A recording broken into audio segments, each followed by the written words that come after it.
नमस्कार दोस्तों, मैं हूं सोमो दास और स्वागत है आप सभी का ट्रेडर दास में। तो सबको पहले दशहरा और विजयदशमी का हार्दिक शुभकामनाएं। तो चलिए देख लेते हैं कल यानी कि 26 को मार्केट क्या कर सकता है और हम उसके हिसाब से क्या कर सकते हैं। कल दोनों निफ्टी बैंक निफ्टी का मंथली एक्सपायरी भी है, तो इम्पोर्टेंट रहेगा थोड़ा। चलिए देखते हैं। सबसे पहले शुरू करते हैं बैंक निफ्टी से। चलिए देखते हैं क्या हो सकता है बैंक निफ्टी में। आज क्या किया बैंक निफ्टी ने? बैंक निफ्टी ने कल एक बड़ा फॉल दिया था, उसके बाद आज उसने एक फॉलो थ्रू दिया। पर हम लोगों को एक चीज देखना पड़ेगा कि ये एरिया एक बहुत इंपॉर्टेंट रेंज है, क्योंकि यहाँ से हमको ब्रेकआउट मिला था, फिर यहाँ पे हम लोगों को एक रिटेस्ट भी मिला था। तो क्या ये यहाँ से फॉलो थ्रू देके और नीचे जा सकता है, या यहाँ से ये रिवर्सल ले सकता है? तो ये चीज हमको देखना पड़ेगा। ये तो हम पहले से प्रेडिक्ट कर नहीं सकते, पर हम लोगों को देखना पड़ेगा कि क्या हो सकता है। तो चलिए देखते हैं। पहले छोटे टाइम फ्रेम में अभी चल जाते हैं, क्योंकि हम लोगों को डेली टाइम फ्रेम में तो दिख रहा है कि यहाँ पे एक रेजिस्टेंस हमको दिख सकता है इस एरिया में, करीबन 42,600 के आसपास। तो यहाँ पे एक रेजिस्टेंस हमको दिख सकता है, क्योंकि जो पहले हम लोगों का स्विंग था यहाँ पे, तो ये तो ब्रेक कर गया 43,600। उसके बाद 43,300 ये भी ब्रेक कर गया। तो अभी हम लोगों का आसपास है 42,600 के आसपास। तो यहाँ से हम लोगों को एक अच्छा खासा फॉल मिला। यहाँ पे एक चीज हो सकता है कि यहाँ पे थोड़ा दिन बिता के फिर उसके बाद नीचे जाए, या थोड़ा यहाँ पे थोड़ा सस्टेन करके ऊपर जाए। तो ये दोनों ही हम लोगों के पास पॉसिबिलिटीज है। तो चलिए देख लेते हैं छोटे टाइम फ्रेम में क्या दिख रहा है हमको। छोटे टाइम फ्रेम में क्या दिखा हम लोगों को? पहले तो आज मार्केट थोड़ा गैप अप खुला, फिर यहाँ तक, पहले तो कल के क्लोजिंग तक आया, मंडे के क्लोजिंग तक आया, फिर उसके बाद ऊपर जाके फिर कंटिन्यूअस नीचे जाता रहा और लास्ट में जाके ये साइडवेज हो गया। लास्ट में इसने ज्यादा मूवमेंट नहीं किया, पर फिर भी एक अच्छा खासा फॉल दिया नीचे की तरफ। तो हम लोग यहाँ पे क्या कर सकते हैं कल के लिए? चलिए देखते हैं। जो इंपॉर्टेंट लेवल्स है हम लोग उसके हिसाब से क्या कर सकते हैं। इंपॉर्टेंट लेवल्स के हिसाब से अगर देखें, तो आज का जो लो है, सोचिए कि मार्केट इस रेंज में कहीं पे खुला, इस रेंज में कहीं पे खुला, तो हम लोग वहां पे हम लोग एक चीज कर सकते हैं कि अगर flat to slide gap up या स्लाइड गैप डाउन खुले, तो हम लोग इस एरिया में अगर मार्केट खुले, तो यहाँ पे इसके ब्रेकआउट के नीचे ही हम लोग यहाँ पे शॉर्ट जाएंगे। पहले एक तो हम लोग यहाँ पे शॉर्ट का ट्रेड लेंगे।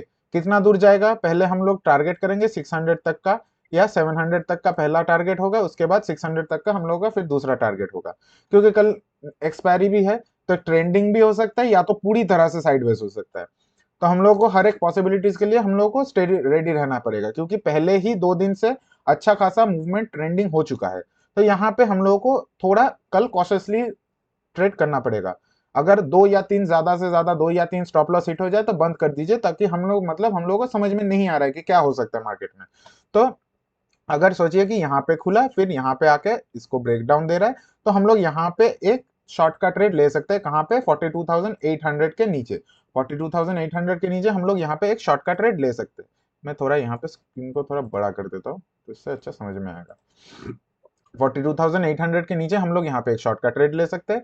और सोचिए कि यहाँ पे अगर खुल के ये धीरे से ऊपर जाके यहाँ पे, क्योंकि अगर हम लोग यहाँ पे देखें तो यहाँ पे एक डब्ल्यू पैटर्न फॉर्म हो जाएगा। अगर यहाँ पे ब्रेकआउट हम लोग को ऊपर की तरफ मिल गया, तो यहाँ पे अगर हम लोग को यहाँ पे भी कोई ट्रेड मिले, तो यहाँ पे भी हम लोग एक 43,000 के ऊपर हम लोग एक ट्रेड लेने का कोशिश करेंगे। कहाँ तक के लिए? पहला, सबसे पहला हम लोगों का टारगेट हो सकता है करीबन 43,200, क्योंकि यहाँ पे एक कॉन्जेशन जोन था। यहाँ पे थोड़ा देर, करीबन आधा घंटा के ऊपर, करीबन 45 मिनट्स यहाँ पे इसने बिताया है। ये 15 मिनट्स का कैंडल है, तो यहाँ पे 45 मिनट्स यहाँ पे बिताया, तो ये एक हम लोगों का पहला टारगेट होगा। उसके बाद चला गया तो करीबन 43,300 तक का भी हम लोग एक टारगेट फॉलो कर सकते हैं। अब अगर मार्केट, सोचिए कि नीचे गैप डाउन खुलता है, तो गैप डाउन खुलने में हम लोग ज्यादा यहाँ पे थोड़ा कम क्वांटिटी में हम लोग शॉर्ट जाएंगे, क्योंकि सोचिए यहाँ पे थोड़ा देर बिता के फिर यहाँ से अगर नीचे की तरफ ब्रेक डाउन दे रहा है, तो यहाँ पे 42,500 एक इंपॉर्टेंट जोन रहेगा, क्योंकि ये एक साइकोलॉजिकल नंबर भी है। तो यहाँ तक आते ही मार्केट यहाँ से रिवर्स भी कर सकता है। ऐसा कोई गारंटी नहीं है करेगा, पर कर सकता है। तो हम लोग यहाँ पे, अगर हम लोग का सोचिए यहाँ पे कोई ट्रेड लिया और हम लोग ट्रेल करते रहेंगे, अगर ट्रेल करते करते हम लोग का हिट हो गया, थोड़ा बहुत कुछ पॉइंट मिला, हम लोग निकल जाएंगे ट्रेड से। पर हम उसके बाद जाके हम लोग फिर से लॉन्ग का कोशिश नहीं करेंगे इस जगह पे। तो ये रहा हम लोगों का बैंक निफ्टी का नीचे की तरफ। अगर ऊपर की तरफ सोचिए कि कहीं पे यहाँ पे गैप अप खुल गया, तो हम लोग को इसको थोड़ा सस्टेन होने देना पड़ेगा। सस्टेन होने देना मतलब एक रेंज बनाए या कोई पैटर्न बनाए, या यहाँ पे खुल के ये पहले नीचे आया फिर यहाँ से ये अगर रिवर्सल करे तो हम लोग यहाँ पे एक ट्रेड ले सकते हैं। जो टारगेट हम लोगों का पहले ही फिक्स था तो वही हम लोगों का टारगेट फिक्स रहेगा, पहले 200 फिर 300। ये 300 का एरिया हम लोगों का टारगेट हो सकता है। तो ये रहा हम लोगों का अगर गैप अप खुले। और आप लोगों को अगर लगे कि ज्यादा कंफ्यूजिंग लग रहा है मार्केट, कल खुलते ही ज्यादा ऊपर नीचे कर रहा है, तो छोड़ दीजिए, कल ज्यादा करने का जरूरत नहीं है, क्योंकि हम लोगों को ऑलरेडी 2-3 दिन ट्रेंडिंग मिल चुका है। तो यहाँ पे ट्रेंडिंग होने का मार्केट में चांसेस कम है, हो सकता है पर कम है, क्योंकि ऑलरेडी हम लोगों को ट्रेंड मिल चुका है। हम लोग वेट करते हैं कि कब मार्केट साइडवेज जाए और एक्सपायरी के दिन अगर ट्रेंडिंग मिले तो अच्छा खासा प्रॉफिट मिल सकता है, पर यहाँ पे ऑलरेडी 2 दिन से ट्रेंडिंग हो चुका है। तो हम लोग का पहला प्लान रहेगा। अब चलिए देखते हैं निफ्टी में क्या कर सकते हैं। निफ्टी में भी हम लोग पहले डेली का देख लेते हैं। निफ्टी में भी हम लोग को यहाँ पे वीकनेस दिख रहा है, और हम लोग को एक चीज देखना पड़ेगा कि निफ्टी अपना जो जो सपोर्ट था वो तोड़ के निकल चुका है। जैसे बैंक निफ्टी में वहां तक सपोर्ट था, अभी निफ्टी यहां से तोड़ के निकल चुका है। तो यहाँ पे हम लोग का पहला सपोर्ट कहाँ रहेगा, इस एरिया में रहेगा, क्योंकि ये हम लोग का ये स्विंग का ब्रेकआउट मिला था। पर अगर हम ठीक से देखें तो हम लोग को यहाँ पे भी हम लोग को एक सपोर्ट उससे भी नीचे मिलेगा। क्यों? क्योंकि यहाँ पे जो गैप पेंडिंग है वो गैप यहाँ पे फिलअप करने आ सकता है। मेनली तो ये गैप है जो कि पहले भी फिलअप नहीं हुआ, तो हम लोग को ये गैप तो पहला हम लोग को मिलेगा ही मिलेगा। अगर मतलब उस हिसाब से हम लोग गैप फिलिंग के हिसाब से देखें तो ये हम लोग को पहला हम लोग का टारगेट होना चाहिए। उसके बाद ये गैप के लिए भी हम लोग टारगेट कर सकते हैं, पर एक ही दिन में उतना बड़ा आना आ सकता है, क्योंकि देखिए लास्ट का 2 दिन का क्या मूवमेंट आया है, तो इस हिसाब से आ सकता है। तो चलिए अभी देख लेते हैं छोटे टाइम फ्रेम में क्या कर सकते हैं। क्योंकि यहाँ पे हम लोग इस एरिया में करीबन 900 18,900 के आसपास हम लोगों को एक सपोर्ट मिल सकता है। तो अभी हम लोग छोटे टाइम फ्रेम में देख लेते हैं। छोटे टाइम फ्रेम में अगर देखें तो बैंक निफ्टी के तरह ही यहाँ पे भी एक अच्छा खासा पहले ऊपर खुला, गैप अप खुला, फिर नीचे आया, अपने पिछले दिन का क्लोजिंग के पास सपोर्ट लिया, ऊपर गया, फिर वहां से कॉन्टिन्यूअस फॉल होता रहा। यहाँ पे निफ्टी में वीकनेस ज्यादा दिख रहा है हम लोगों को यहाँ पे। तो निफ्टी में भी हम लोग क्या करेंगे, अगर इस रेंज में कहीं पे खुला मार्केट और इस एरिया को ब्रेक डाउन कर रहा है करीबन 19,080 के नीचे अगर ब्रेक डाउन कर रहा है, तो हम लोग पहला टारगेट हम लोग लेंगे 19,000, उसके बाद 18,950। यहाँ पे हम लोग ये एक प्रोसेस को हम लोग फॉलो कर सकते हैं, ये एक स्ट्रेटेजी को हम लोग फॉलो कर सकते हैं। अगर ऊपर चलने लगे तो अगर सोचिए कि यहीं पे कहीं फ्लैट खुल के थोड़ा फ्लैट या थोड़ा हल्का गैप अप गैप डाउन इस एरिया के अंदर अगर खुले, फिर थोड़ा ये ऊपर मूवमेंट करने लगे, तो हम लोग यहाँ से ट्रेड लेंगे करीबन 240 तक का हम लोग एक टारगेट रहेंगे। क्योंकि यहाँ पे भी जैसे बैंक निफ्टी में कहा था, वहां पे यहाँ पे भी एक कंसोलिडेशन एरिया था। तो हम लोग का पहला टारगेट रहेगा 240 ऊपर के तरफ, और उसको भी अगर निकाल दिया तो करीबन 300 टू 330 हम लोग यहाँ पे एक टारगेट ले सकते हैं, आज का करीबन हाई जिसके ऊपर क्लोजिंग नहीं आया, जहां तक हम लोगों का लास्ट क्लोजिंग मिला था। तो ये हम लोगों का अगर फ्लैट खुले, तो फ्लैट खुला तो हम लोग का हो गया। अगर गैप अप खुले तो क्या कर सकते हैं, वैसे ही हम लोग को थोड़ा वेट करना पड़ेगा, फिर अगर उस रेंज या कुछ क्रिएट करके फिर ब्रेकआउट दे तो हम लोग वहां पे हम लोग एक ट्रेड ले सकते हैं, पहला टारगेट ये। और उसको अगर फ्लो में निकल गया तो फ्लो में निकल जाएगा, तो हम जाने देंगे। कल का इंपॉर्टेंट चीज रहेगा ट्रेलिंग, हम लोगों को ट्रेलिंग करते रहना पड़ेगा, क्योंकि पता नहीं कहां से घूम जाएगा मार्केट, और घूमेगा भी कि नहीं। अगर नहीं घूमा तो हम लोग को ट्रेलिंग करते करते हम लोग को अच्छा खासा पॉइंट मिल जाएगा। अगर नहीं घूमा तो अगर घूम गया तो हम लोग का छोटा मोटा लॉस या छोटा मोटा प्रॉफिट होके हम लोग निकल जाएंगे, ज्यादा ट्रेड नहीं करना है कल। तो ये रहा हम लोगों का गैप अप का। अभी देख लेते हैं गैप डाउन अगर हुआ तो क्या कर सकते हैं। सोचिए अगर मार्केट खुला गैप डाउन, कहीं इसी रेंज के आज के लो के नीचे खुला, तो हम लोगों को यहाँ पे एक कॉन्टिन्यूएशन मिल सकता है, फिर से नीचे जाने का एक कॉन्टिन्यूएशन मिल सकता है। तो हम लोग यहाँ पे थोड़ा वेट करेंगे कि एक रिवर्सल आ जाए, फिर वहां से हम लोग नीचे की तरफ फिर से ट्रेड लेंगे। टारगेट्स वही सेम रहेंगे, करीबन 19,000 फिर 18,950, क्योंकि 19,000 यहाँ पे भी एक साइकोलॉजिकल लेवल रहेगा, तो ये भी एक इंपॉर्टेंट सपोर्ट रहेगा, यहाँ से भी मार्केट घूम सकता है। तो अभी चलिए देख लेते हैं हम लोग ऑप्शन चेन। अगर आप लोगों को अभी तक वीडियो अच्छा लग रहा है तो जरूर लाइक कीजिए, और कमेंट भी कीजिए, शेयर भी कीजिए, और चैनल में नए हैं तो सब्सक्राइब करके जरूर जाइए। चलिए देखते हैं अभी हम लोग निफ्टी का ऑप्शन चेन। निफ्टी का ऑप्शन चेन क्या कह रहा है, निफ्टी का ऑप्शन चेन यही कह रहा है कि कॉल साइड में बहुत अच्छा खासा कॉल राइटिंग दिख रहा है हम लोगों को। इन द मनी कॉल भी दिख रहा है, वो तो कल भी हम लोगों को दिखा था। पर यहाँ पे अच्छा खासा कॉल राइटिंग दिख रहा है, मतलब, और यहाँ पे पुट राइटिंग भी अच्छा खासा दिख रहा है। थोड़ा कम है कॉल राइटिंग से, पर पुट राइटिंग भी अच्छा खासा दिख रहा है। यहाँ पे भी हम लोग को पुट राइटिंग दिख रहा है, यहाँ पे पुट अनवाइंडिंग भी दिख रहा है, मतलब आज के फॉल में भी लोगों ने अपना प्रॉफिट बुकिंग किया है। जो लोग पुट लेके बैठे थे वो लोग अपना प्रॉफिट बुकिंग किया है। यहाँ पे छोटा मोटा एडिशन भी दिख रहा है, पर हम लोग मेन इसको फोकस करेंगे, इस एरिया को और इस एरिया को, क्योंकि हम लोग अगर देखेंगे तो यहाँ पे अच्छा खासा हम लोग को पुट कॉल राइटिंग दिख रहा है। तो अगर इनको निकालना है तो कल मार्केट को पहला चीज तो गैप अप में खुलना पड़ेगा।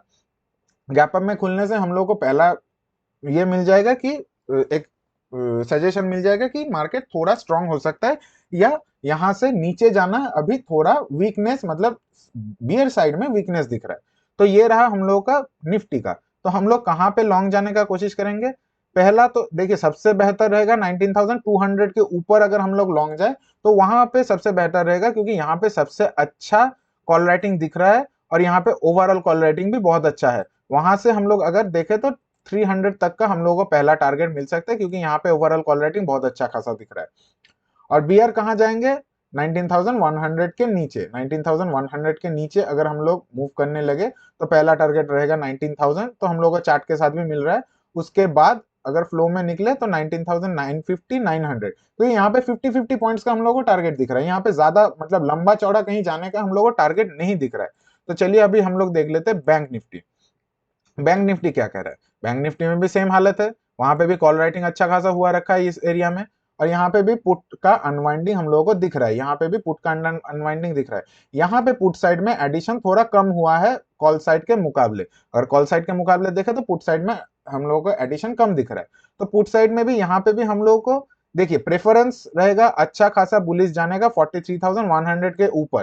पर अगर हम लोगों को यहाँ पे 42,800 के ऊपर हम लोग को कोई एक मूव मिले तो हम लोग एक कोशिश कर सकते हैं, यहां तक पहला 43,000 तक के एक टारगेट के लिए हम लोग एक कोशिश कर सकते हैं। तो ये रहा बैंक निफ्टी का। तो हम लोगों को क्या दिख रहा है यहाँ पे कि यहाँ पे भी अच्छा खासा दिख रहा है कॉल राइटिंग, यहाँ पे थोड़ा बहुत पुट राइटिंग दिख रहा है। पहला अच्छा खासा यहाँ पे पुट राइटिंग दिख रहा है कहाँ पे? 42,600 में। 42,600 में एक अच्छा खासा हम लोग को पुट राइटिंग दिख रहा है। पर ओवरऑल पुट राइटिंग यहाँ पे भी अच्छा खासा दिख रहा है। जैसे यहाँ पे दिख रहा है तो यहाँ पे भी अच्छा खासा ओवरऑल पुट राइटिंग दिख रहा है। यहाँ पे सबसे ज्यादा कहाँ पे दिख रहा है? 42,500, जो साइकोलॉजिकल लेवल्स हमने कहा था कि साइकोलॉजिकल लेवल्स इंपॉर्टेंट रहता है इस एरिया में। तो चलिए अभी देख लेते हैं हम लोग इसको चार्ट के साथ मैच करके, चार्ट के साथ मैच करके हम लोगों को क्या दिख रहा है। हम लोग और एक चीज भी देख लेते हैं, एफआईआई डीआई का सेलिंग क्या दिख रहा है हम लोगों को। एफआईआई ने करीबन 4,200 करोड़ की सेलिंग की है और डीआईआई ने करीबन 3,500 करोड़ की बाइंग की है। तो जो बाकी का है वो रिटेलर ने किया है। तो चलिए अभी हम लोग ऑप्शन चेन के साथ हम लोग चार्ट को मैच कर लेते हैं। पहले हम लोग को क्या दिख रहा है यहाँ पे? हम लोग अगर देखें तो निफ्टी का हमने क्या कहा यहाँ पे कि सबसे बेहतर रहेगा 200 के ऊपर। तो 200 का रेंज ये आ रहा है हम लोग का। 200 के ऊपर अगर हम लोग देखें तो करीबन हम लोग का रेंज के आसपास ही है, ये करीबन 180 का एरिया आएगा इस एरिया में, जो हम लोग ब्रेकआउट के लिए देख रहे हैं। तो वहां पे हम लोग एक ट्रेड में बैठ सकते हैं। टारगेट कहां तक रहेगा? करीबन पहला टारगेट रहेगा 300। तो हमने बोला यहाँ पे पहला ही टारगेट हम लोग को 300 दिख रहा है, पर हम लोग यहाँ पे पहला हम लोग टारगेट रखेंगे करीबन 280 का एरिया या 240 का एरिया, जो कि हम लोगों ने चार्ट के हिसाब से यहाँ पे कंसोलिडेशन देखा था और यहाँ पे एक स्विंग भी हम लोगों को दिख रहा है। तो करीबन 240 टू 250 हम लोगों का पहला टारगेट हो सकता है। और नीचे की तरफ अगर देखें तो हम लोगों ने क्या प्लान किया? करीबन 100 के नीचे। तो यहाँ पे हम लोगों को 19,080 दिख रहा है, तो इसके नीचे और हम लोग का पहला टारगेट रहेगा 19,000, और उसके नीचे अगर निकले तो 950 हम लोगों का टारगेट रहेगा। चलिए अभी देख लेते हैं बैंक निफ्टी। बैंक निफ्टी में क्या दिख रहा है हम लोगों को? बैंक निफ्टी में हम लोगों को दिख रहा है कि हम लोग बैंक निफ्टी में बाइंग का सोच रहे हैं 43,000 के ऊपर। तो ये एरिया हम लोग का 43,000 ही आ रहा है। तो इसके ऊपर अगर हम लोग को कॉन्फर्मेशन मिले तो हम लोग यहाँ पे लॉन्ग जाने का कोशिश करेंगे। कहां तक? पहला टारगेट रहेगा 100, और उसके ऊपर निकलेगा तो थोड़ा इजी मूवमेंट रहेगा। कहां तक? करीबन 43,200 तक का। इस एरिया तक का हम लोग को एक हल्का फुल्का एक इजी मूवमेंट मिल सकता है, क्योंकि यहाँ पे हम लोग को थोड़ा कम हम लोग को कॉल राइटिंग दिख रहा है इस एरिया में। अब 43,300 तक भी मूवमेंट कर सकता है इस एरिया के, क्योंकि यहाँ पे ओवरऑल कॉल राइटिंग यहीं पे सबसे ज्यादा दिख रहा है इस एरिया में। तो अभी नीचे की तरफ क्या प्लान किया हम लोगों ने? नीचे के तरफ करीबन 42,800 के नीचे हम लोग शॉर्ट करने का कोशिश करेंगे। तो 42,800 हम लोग का यही लेवल आ रहा है, तो इसके नीचे हम लोग शॉर्ट करने का कोशिश करेंगे। कहां तक? करीबन यहाँ पे सबसे ज्यादा दिख रहा है कहां पे? 42,600। तो हम लोग का एरिया रहेगा, और उसके आगे निकलते रहे तो निकलते हम देंगे। हम लोग मेन चीज रहेगा कल ट्रेलिंग करना, हम लोग ट्रेलिंग करते हुए ही देखेंगे। तो चलिए, आज के लिए बस इतना ही। होप आप लोगों को अच्छा लगा होगा। अगर अच्छा लगा है तो लाइक करना मत भूलिए, चैनल में नए हैं तो सब्सक्राइब कीजिए, और अपने दोस्तों के साथ शेयर कीजिए। कमेंट में जरूर बताइए आप लोगों को कैसा लग रहा है। चलिए, मिलते हैं फिर कल। धन्यवाद।